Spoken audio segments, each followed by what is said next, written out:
ఓం నమో శివాయ. ఆ శివుని చల్లని చూపు అందరిపై ఉండాలని కోరుకుంటున్నాను.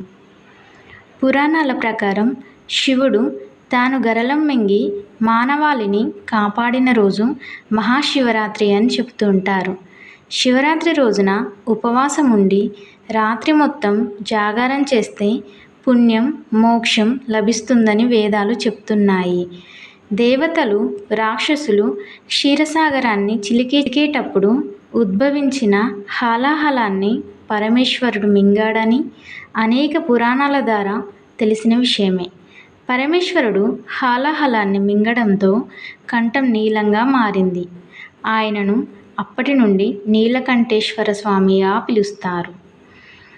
శివుని కంఠంలో హాలాహలం ఉండటంతో శివునిలో విపరీతమైన తాపాన్ని పుట్టించసాగింది.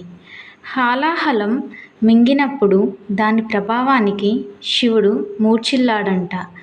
ఆందోళన చెందిన దేవతలు శివుడికి మెలకువ వచ్చే వరకు జాగారం చేశారట.